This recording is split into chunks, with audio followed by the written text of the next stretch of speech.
Natalia. I'm so happy to see you finally and have a talk with you today about your methods of teaching, about your view on language learning and everything. What do you enjoy most of all in teaching English? Communication with my students and seeing their progress. I'm happy to see progress and I'm happy when they make an effort and they see progress too. And I know that you do a lot for your students of individual approach in the way that you prepare a special program for almost every one of them.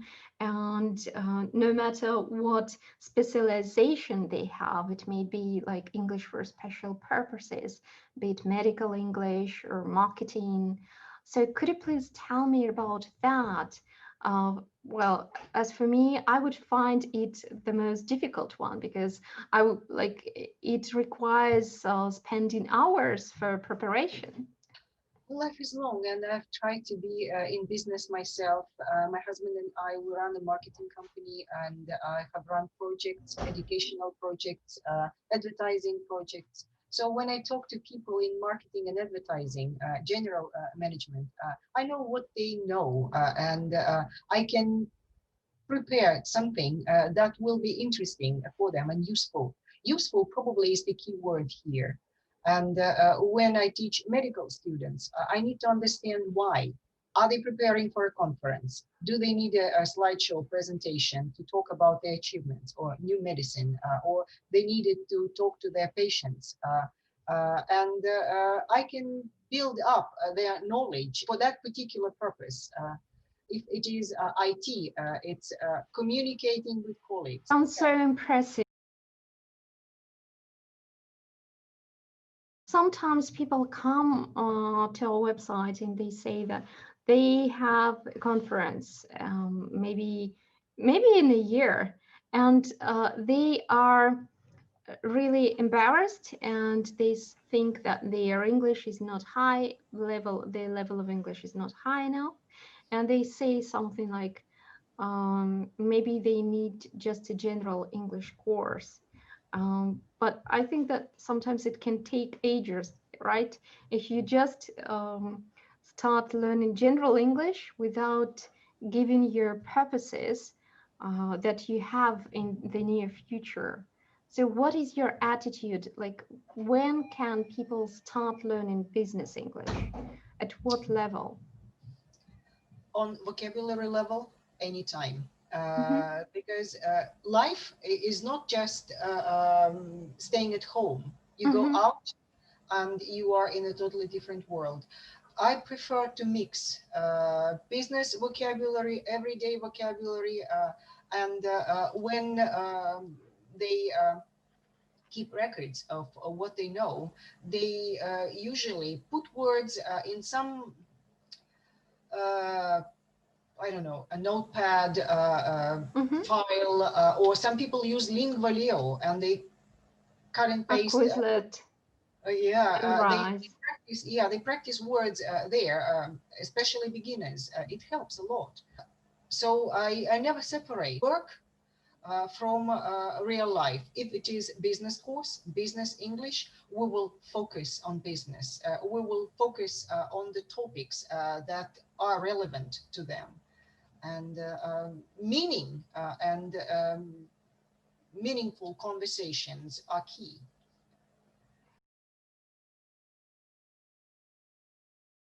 I wonder whether you pay attention to all of the mistakes that they make. Like, what is your personal attitude to mistakes correction? If a student makes a mistake in speaking, what do you usually do? Depends on the level, what level we are working with. If it is high level and the person is sleeping on prepositions, phrasal verbs, used to do this, now I make a sign and the person understands that it should be rephrased or checked. If it is mid-level and it's new grammar structure, when grammar structure is missed, I tap and the person should stop and correct. but it's not when it's free speaking, like emotional free speaking. If it is free speaking, I will only correct present and past. So I understand when, now or some time ago. So I can tap only correcting present and past. The structures that you have already covered, probably. Yeah. And how do you plan your lessons? Like, well, what do your lessons consist of? Mhm. Well, a typical 45-minute lesson should always begin with some kind of warming up. Uh, it can be a conversation. Monday, what did you do yesterday? Where did you go? Who did you see? What did you buy? What did you eat? Have you, sorry for interrupting, have you ever had such cases when people were, I don't know, puzzled? Why do you ask such kind of information? Like, sometimes they say, well, we are here to learn English, not learning about my life. Have you had such cases? Yes, yes. Some people are very reserved. Mm-hmm. They are very reserved, and they do not want to speak about private life. And it's okay. I Mm-hmm. respect privacy, and for that case, I have got other things to do. For example, let's look at the link, listenaminute.com. I Mm-hmm. can screen or send a link to you. It's 50 topics. Each is 60 seconds. It's somebody talking about like topic money. Mm-hmm. And the presenter for 60 seconds talks about money. And then I ask, and do you agree with the guy? Do you think differently? Mm-hmm. What do you think about money? Uh, is it good or evil? Yeah. And depending on the level of the student, it can be, there is always little text. Mm-hmm. It can be based on the text. Did she say this or that? What did she say? It can be text-based without why and make you think. If it is more advanced level, I will ask why questions. It will be a conversation based on that. So it depends on where we are.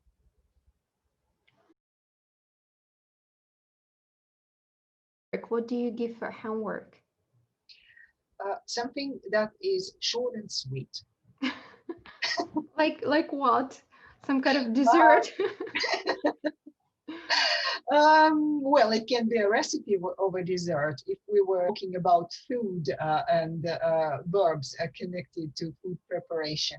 It can be a grammar exercise if focus was grammar.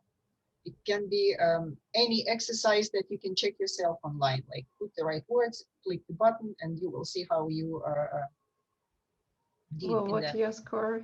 Yes, How yeah. was your score? Yeah, exactly. Or listen to something short and sweet and write to me. Write an essay.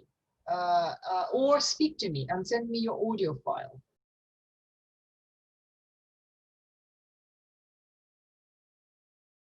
That's a very interesting thing that you've mentioned, actually. Students can practice speaking, sending you audio files, and it's like extra speaking practice, right? Yes. Especially during the days when they don't have lessons with you, so they can record themselves. And Mhm. I tell to my students, you can record several times.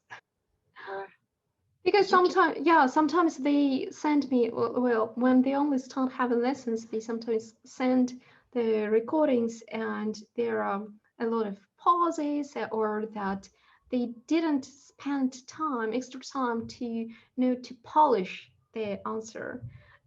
They're surprised like whether they are allowed to. And I said, yes, it's for learning purposes. Like you need to make yourself use an idiom or a phrasal verb that we've learned, and I want you to shine and to boast, like to show off a little bit in your recordings, not just your usual speech, because I can hear that during our lessons. Yeah. Mhm. Absolutely, yeah. Practice something. We can write a short version, and then you can say, "Oh, you can add this information here and that," and you will be a star. Mm-hmm. And they do, and like next step when they feel proud of themselves is like they grow in language. Like it opens a new territory which we can populate. Like every success is important. Use the books that you usually follow, maybe your favorite ones. Course books, you mean? Mm-hmm. Sure. Yeah, I love certain course books. Headway is my favorite. It's a classical. I never take it from page one to the last page. For me, it is a guideline that I must follow. That people expect certain result at certain time, and that keeps them in control of what they know. Vocabulary, grammar, I prefer online Headway with test builder built in the website. And they can practice and they can feel comfortable that, yes, I know how to say that. Yes, I know what it means. And that feeling that I have achieved something is critical. Yeah, I like books. Do you use listenings while just during the lessons, online lessons? Do you encourage them to have extra listening? Yes, but personally, I prefer video. I prefer video, and because it's both safety net. Mm-hmm. Because somehow they don't understand everything by listening. They can understand with body language, and it saves my time to make my lesson more effective. And if they do homework, they can listen to just a recording. And there are beautiful exercises which can be part of homework. Listen, answer the questions, do multiple choice. British Council has got that. I love it. They are wonderful for every level, for business, for teenagers. British Council site has got fantastic listening exercises, and I take them as part of homework, and you can see immediate result. You understood or you didn't? And do you give any kind of recommendations to your students? So if they ask what to listen to or what to watch, what is better to watch, maybe what to read? Usually we come to that when they take a break or they go on holiday or they go on a business trip. And if they ask, can you give me something? So if I have time, I will listen and do and write. And of course, I create like a pack to go. Usually it contains some listening, some grammar, and maybe a video, maybe some reading. But if it is reading, they can send me audio file and say what they think. Oh, okay. But I mean that maybe your personal recommendations, like what kind of movies would you recommend for them to watch, or maybe series or anything like that? Do you give any pieces of advice? If they ask, yes, of course. Yes, if they ask, I do. Sometimes when I feel that they need extra practice on listening skill, for example, they don't hear, and it's critical. They have telecoms, telecoms, and it's critical they understand, critical they hear. We must push that. Then it will be more listening, and it will be in that area where the problem is. And how do you motivate your students?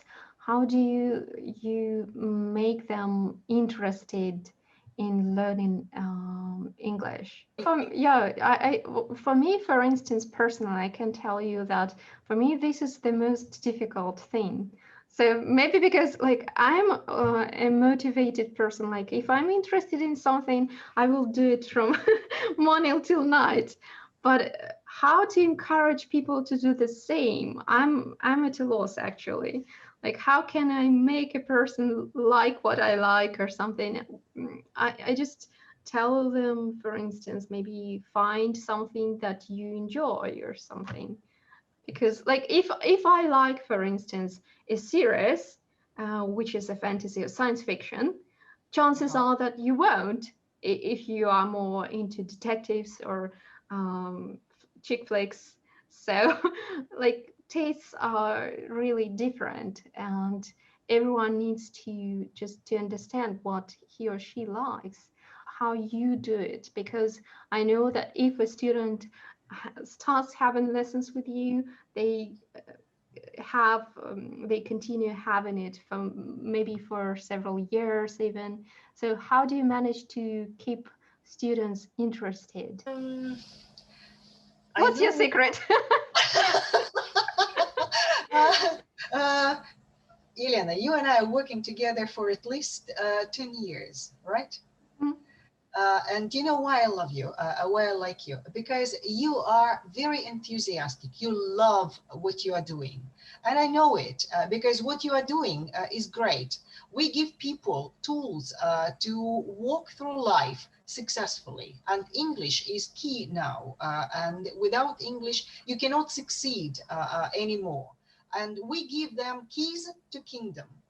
uh, they want to take the keys and work a little bit for that. I know that you improve the site, hire teachers, do what you are doing now to promote a language. And if they see somebody who is burning, who is interesting, that adds to motivation. They come to meet us, you, me, other teachers. They come to us because we are like burning fire with energy, and they want this energy, they want English, and keeping them motivated is not difficult because we interact, we find common topics. Mhm. We are not tutors, listen and repeat. Yeah, there will be listen and repeat, but it will be listen and repeat something that is relevant, something that is useful. Useful is key word for me. So, and when they understand that, that motivates because you don't need something you don't need. Yeah, you're so right. Yeah, that's so true. Okay, thank you so much for answering my questions today.